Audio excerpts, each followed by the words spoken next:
Students, last time uh, we have started with the welding, and in which we have seen the classification of welding last. So there are two categories. We have already seen plastic welding and fusion welding. Plastic welding is also known as forge welding. Plastic welding जसं नाव आहे की plastic welding म्हणजे मेटलला जो metal आपल्याला weld करायचा आहे त्याला red hot कंडिशन्सपर्यंत गरम करतात, हीट देतात, म्हणजे प्लास्टिक स्टेट म्हणतो त्याला आपण.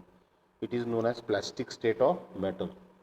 So red hot condition, and then with the application of pressure we get the joint between two metal pieces. That is what is plastic or forge welding. In the second is fusion.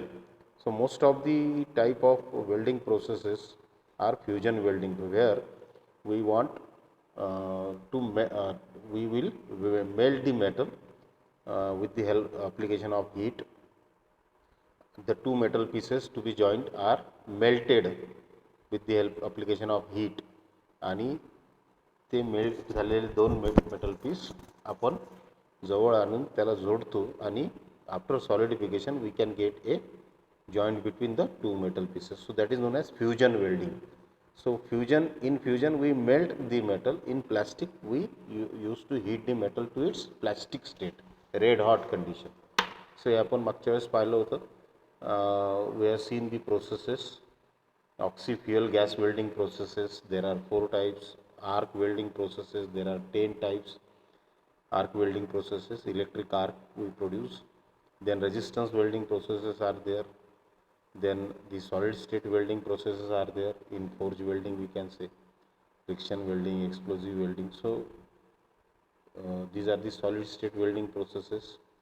Then thermit welding processes is there. Then radiant energy welding processes, laser beam and electron beam we use. So this classification we have seen last time for the welding. So there can be a question in the exam, give in detail the classification of welding. So all these categories with the types should be mentioned. So this radiant energy welding process is a category. Laser beam, electron beam is a type of that welding. So in this manner we have to give the detail of the classification. So first we are going to see is electric arc welding. Now electric arc welding, we know, everybody knows electric arc welding, everybody has seen it. Everywhere, whenever we go, we find a workshop nearby on roadside. So fabrication workshop, simple, where we are seeing the electric arc welding is used to join the metal pieces. That is what is electric arc welding. So we have to produce an arc with the help of electricity, and that arc produces the heat which melts the metal, and we get the joint. So it is a fusion welding. So we melt the metal, that's why it is known as fusion welding, in which no mechanical pressure is applied. Pressure is not applied here. So only because of the melting of the metal we get the joint between the two metal pieces after solidification, and pressure is not applied. So in this, the metal pieces to be joined are heated locally. Locally means at that point, त्या ज्या पॉईंटवर आपल्याला joint पाहिजे आहे तिथेच आपण त्याला heat करतो टू दी मेल्टिंग टेम्परेचर. तिथेच त्याला मेल्टिंग टेम्परेचरपर्यंत आपण हीट करतो by creating an electric arc, and then allowed to solidify to form the welded joint. So ज्या स्पॉटवर आपल्याला वेल्डिंग पाहिजे आहे, ज्या जागी आपल्याला वेल्डिंग करायचं आहे त्या जागीच आपण त्याला हीट करतो मेल्टिंग टेम्परेचरपर्यंत. त्याला मेल्ट केलं की त्याला आपण जॉईन करतो. After solidification we get the joint.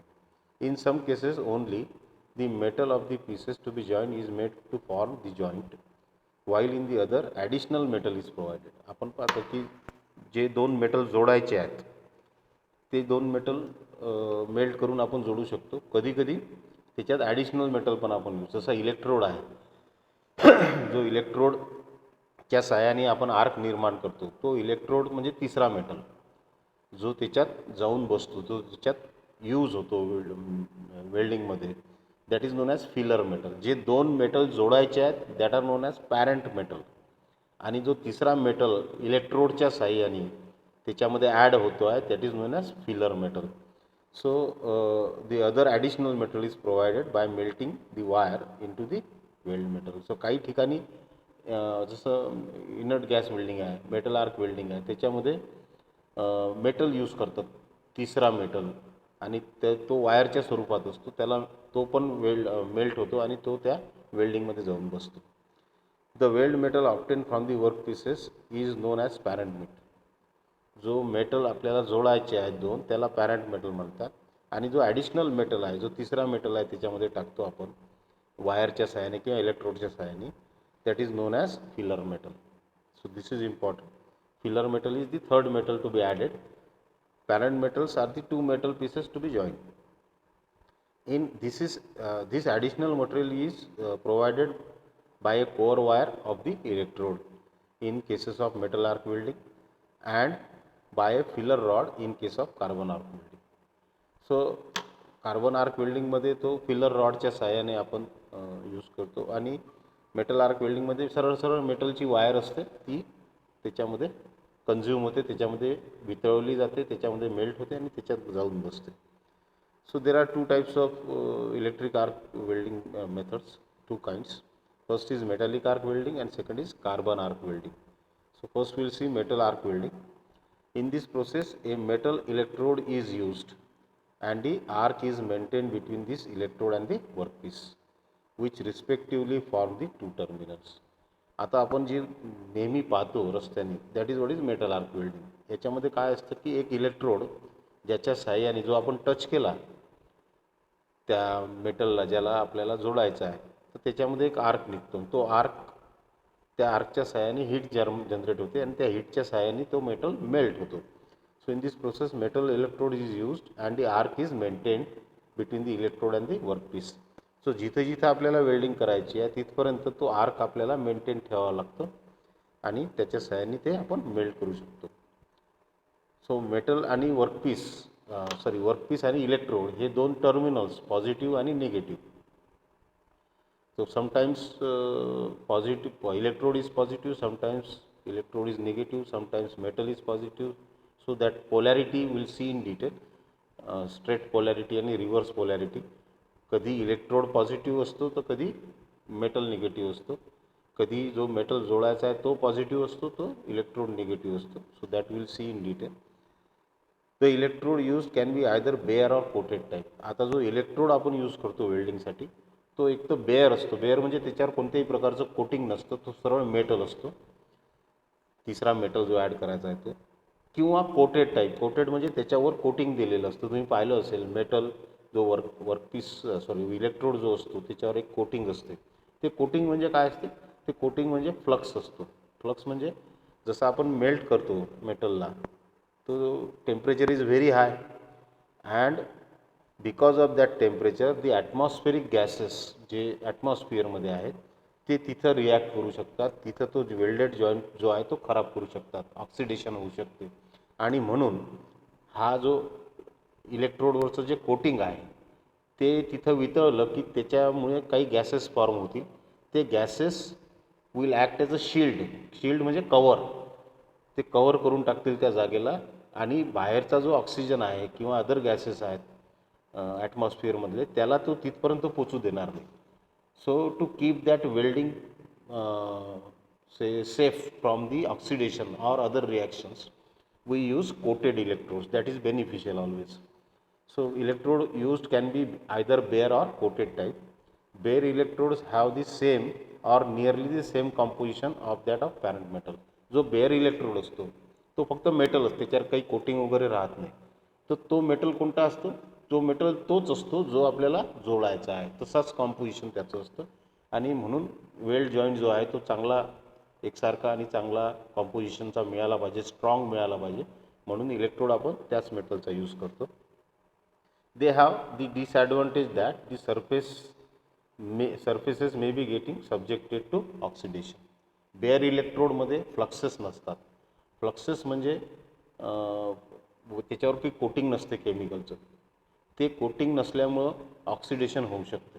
मी तुम्हाला पहिलेच सांगितलं की कोटिंग असलं तर त्याच्यामुळं गॅसेस फॉर्म होतात आणि that acts as a shield किंवा cover and so that the oxygen in the atmosphere or other gases in the atmosphere should not get reacted there. जर बेअर इलेक्ट्रोड असेल ज्याच्यावर कोणतंही कोटिंग नसेल तर त्याच्यामुळं ऑक्सिडेशनचा धोका असतो.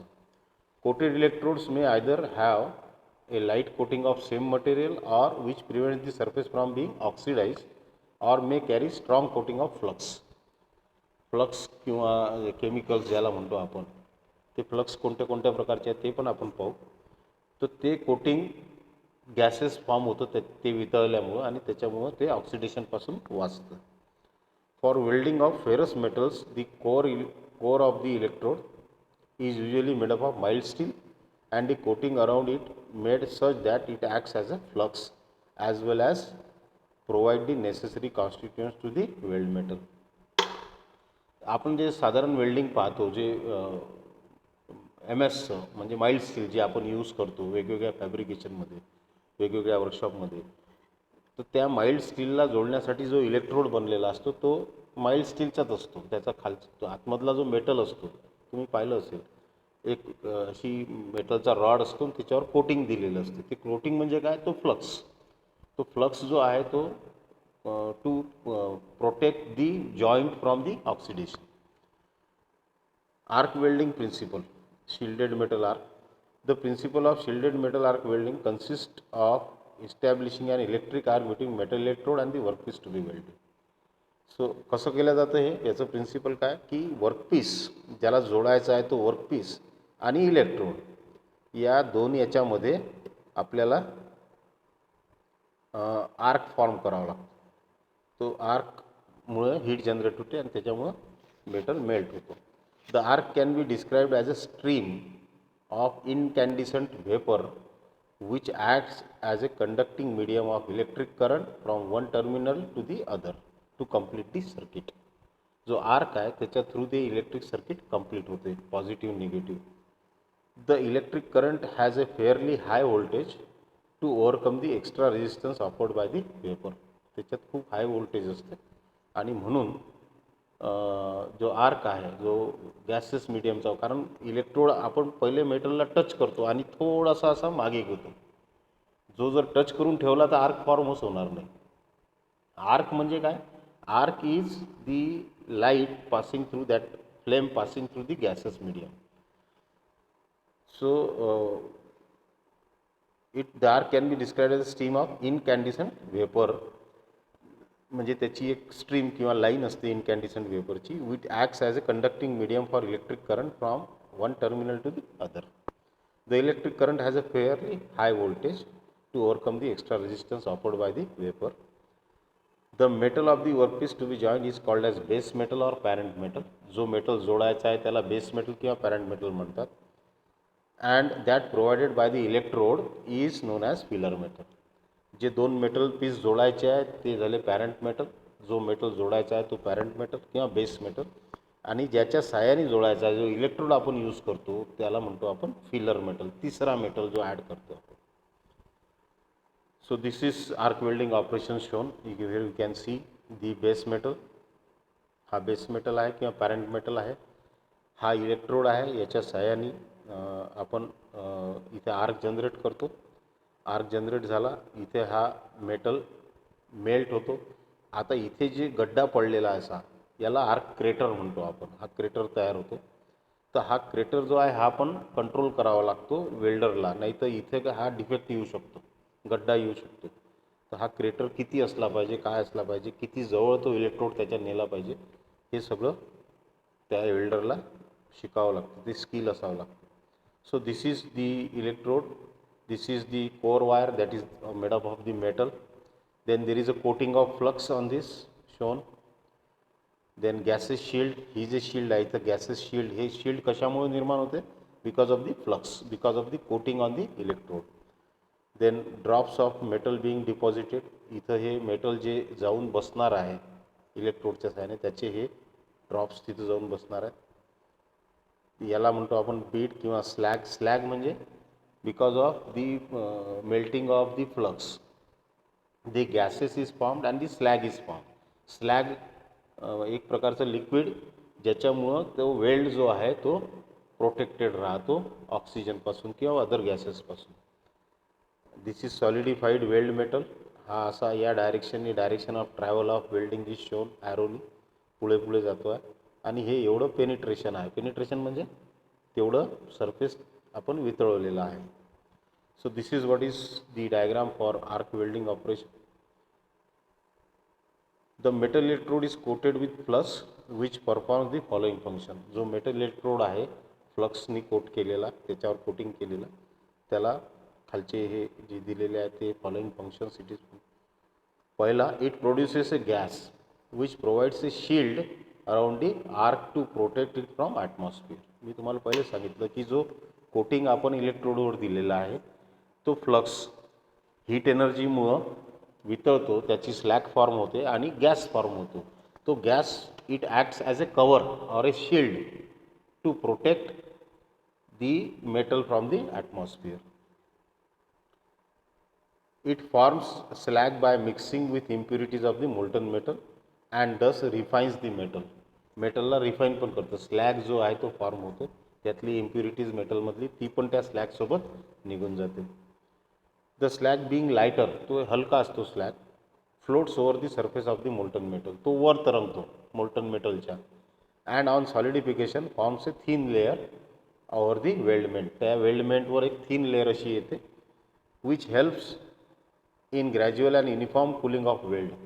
त्या वेल्डचं कूलिंग जे आहे ते युनिफॉर्म होते आणि ग्रॅज्युअल हळूहळू होते, कारण त्याच्यावर स्लॅगची लेअर असते.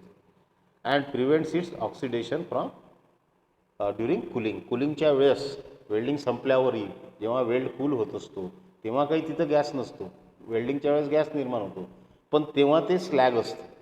ते स्लॅगची जी लेअर आहे ती त्या वेल्डमेंटला किंवा त्या वेल्डिंगला ॲटमॉस्फिअरपासून वाचवते, ऑक्सिडेशनपासून वाचवते. In some cases it also carries necessary alloying element. काही तिसरा मेटल जर आपल्याला त्याच्यात ॲड करायचा असेल which are added to the molten metal, तर तो पण आपण इलेक्ट्रोडच्या सहाय्याने ॲड करू शकतो. It promotes conduction of electric current across the arc and helps in stabilising the arc. Arc stabilise करायसाठी किंवा एकसारखा आर्क सगळीकडे असला पाहिजे, तर तो इलेक्ट्रोडच्या सहाय्याने आपण स्टेबल करू शकतो.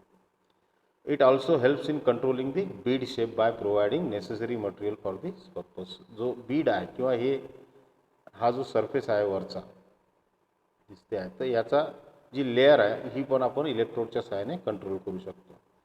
Then arc crater. Arc crater is nothing but the defect we can say or the.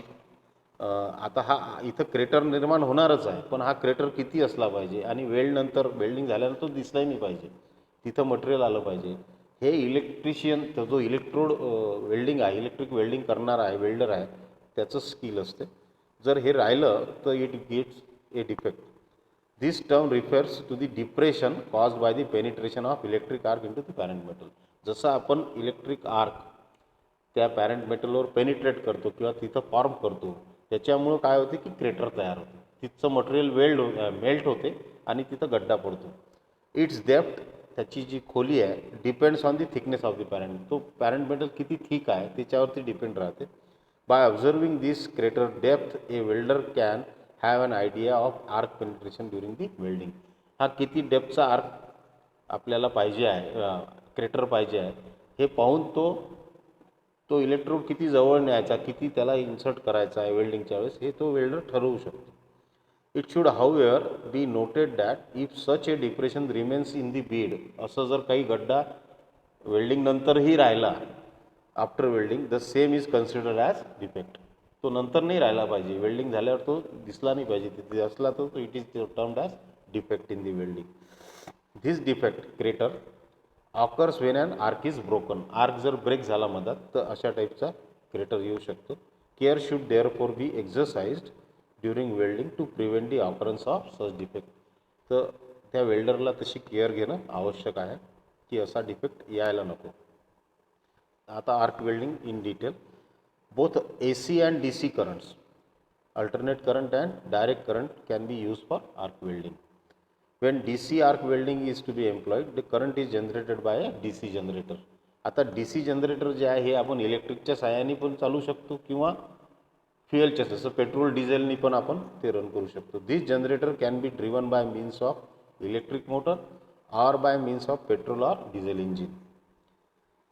Whether it is a motor generator set or a engine generator set, both can be either of portable or stationary type. त्याला आपण एका ठिकाणाहून दुसऱ्या ठिकाणी नेऊ शकतो किंवा एका ठिकाणी ठेवू शकतो. कारण जो DC जनरेटर सेट आहे तो आपण एका ठिकाणाहून दुसऱ्या ठिकाणी घेऊन जाऊ शकतो. तो पोर्टेबल पण असू शकतो. With the result, the DC arc welding processes can be employed irrespective of the fact where main AC supply is not available. म्हणजे इलेक्ट्रिसिटी जिथं अवेलेबल नाही आहे अशा ठिकाणी आपण DC जनरेटर DC वेल्डिंग करू शकतो. With the result, DC arc welding process can be employed where the AC supply is not available. In absence of same, an engine driven DC generator set can also be used. जशी electric करंटच available नाही, electricity available नाही अशा ठिकाणी आपण जनरेटरच्या सहाय्याने म्हणजे फ्युएलच्या सहाय्याने एखादं DC जनरेटर सेटच्या सहाय्याने आपण ते यूज करू शकतो, वेल्डिंग करू शकतो. For AC arc welding a step down transformer लागेल त्याला वेल्डिंगसाठी is used which receives current from supply 400 to 440 volts and transform it to the required voltage for welding, that is 80 to 100 volts. तर हे voltage जे available असते generally सप्लायमध्ये त्या व्होल्टेजला step down करून 80 ते 100 वोल्टपर्यंत ते आणते आणि ते काम कशाचं आहे, ट्रान्सफॉर्मरचं, आणि ते ट्रान्सफॉर्मर आपल्याला AC वेल्डिंगमध्ये यूज करायचं असतं. Then arc blow. It is the typical characteristics of DC arc welding, which is normally not found in AC. AC welding मध्ये हा arc blow येत नाही, DC welding मध्ये असतो. During DC welding, it is quite often observed that the arc fluctuates occasionally. DC welding मध्ये कधी कधी तो arc जो आहे तो फ्लक्च्युएट होतो आणि अनस्टेबल राहतो, स्टेबल राहत नाही. आणि त्याच्यामुळे काय होते, it is due to the magnetic forces acting on the arc on account of the magnetic fields set up around it because of the magnetic field DC generator मध्ये. When the electric current flows through the electrode, workpieces and the ground cable, magnetic fields are set up in plane perpendicular to the direction of flow of current. Flow of current चा जो direction आहे त्याला perpendicularly magnetic field develop होते.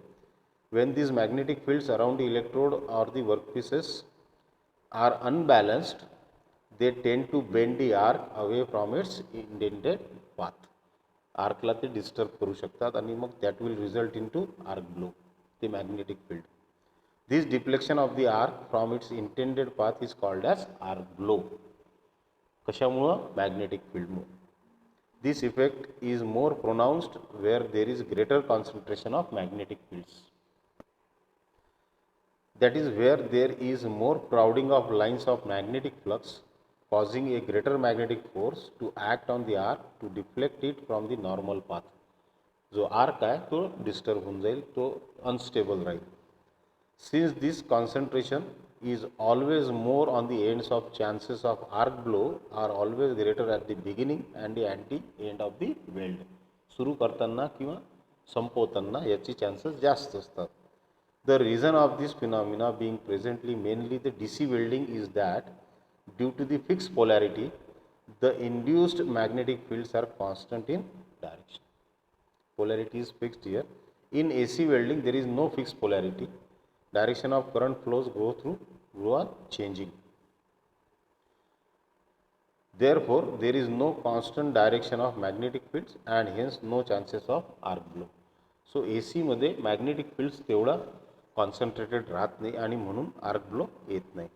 The deflection of arc or arc blow can be in the following direction. पहिलं, in the direction of electrode travel, ज्या डायरेक्शनने electrode जातो आहे वेल्डिंगसाठी त्या डायरेक्शनने, that is called as forward blow. Opposite to the direction of electric travel, the electric travel जर एका बाजूने जात असेल तर दुसऱ्या बाजूने तो आर्क ब्लो येऊ शकतो. Can be backward blow. Towards A side, तो तिसऱ्याच एका साईडने जाऊ शकतो, that is called as side blow. Out of above 3, the chances of arc blow occurring towards the side are very rare. The deflection is normally forward or backwards. एक तर समोर किंवा मागे जो आर्क आहे तो अनस्टेबल राहील होऊ शकते, that is known as arc blow. Forward blow occurs while welding away from the ground connection or in the beginning of the joint. So कधी कधी तो निर्माण होऊ शकतो, त्याची हे गोष्टी. The result is incomplete fusion of parent metal. याचा रिझल्ट काय येईल की जे मेल्टिंग टेम्परेचर आहे वेल्डचं ते तेवढं निर्माण होणार नाही, मेटल वेल्ट होणार नाही, आणि म्हणून काय होईल, जो पॅरेंट मेटल आहे तो तेवढा मेल्ट होणार नाही, आणि म्हणून जो वेल्ड आहे तो कमजोर होईल, तो तितका स्ट्रॉंग होणार नाही, आणि आवाज पण जास्त करेल, तो स्पॅटर जे आहे ते जास्त राहील. This in turns, particularly in case of electrodes having thick coatings, always have heavy slag deposit in weld crater which runs forward under the arc. Thick coating जर असलं तर slag deposit जे आहे ते heavy होईल in weld crater, त्या crater मध्ये. These factors sometimes become so troublesome, याचा आपला त्रास होऊ शकतो, and it becomes impossible to make it a satisfactory weld. So arc blow जो आहे हा जर येत असेल तर आपल्याला वेल्डिंग जे मिळेल ते सॅटिस्फॅक्टरी मिळणार नाही. The problem is more severe at the end of the weld then at the start. सुरू होताना तेवढा प्रॉब्लेम येणार नाही, शेवटी जेव्हा आपण एंड करतो तेव्हा हा प्रॉब्लेम जास्त येऊ शकतो. In case of severe arc blow following corrective measures may be adopted. If possible AC may be use instead of DC. जर इलेक्ट्रिसिटी अवेलेबल असेल तर आपण AC यूज केलाच पाहिजे at the place of DC. The effect can be minimise by reducing the current and the arc length. Current reduce करून आणि arc length reduce करून आपण आर्क ब्लो रिड्यूस करू शकतो. Arc blow can be minimise by welding towards the heavy tack weld or already existing weld. The ground connection should be placed as far as possible for the joints to be welded. Grounding असलं पाहिजे त्याचं. If the problem is a backward blow, the ground connection should be placed at the start of the weld and welding should be proceed towards the heavy tack weld. If forward blow is the trouble maker, the ground connection should be placed at the end of the weld. The ground cable may be wrapped around the workpiece such that the current flowing is set up magnetic field in the direction which will counteract the arc blow. So magnetic field हे develop झालेलं नाही पाहिजे, त्याच्यामुळं arc blow येऊ शकतो. आणि arc blow हा आपल्याला जे वेल्डिंग मिळणार आहे ते त्याला वीक करू शकतो, आणि ते कसं आपण अवॉइड केलं पाहिजे त्याचे हे वेगवेगळे कारणं आहेत. On long welds back stepping may be used. जर मोठा वेल्ड असेल तर त्याला आपल्याला बॅक स्टेपिंग म्हणजे मागे पुढे आपल्याला ते सरकवता आलं पाहिजे. वेल्डिंग आपण एकाच डायरेक्शनमध्ये करत गेलो तर होऊ शकते तिथं कुठेतरी फॉल्ट येऊ शकतो. Use of AC and DC for welding. So this we'll see in the next video.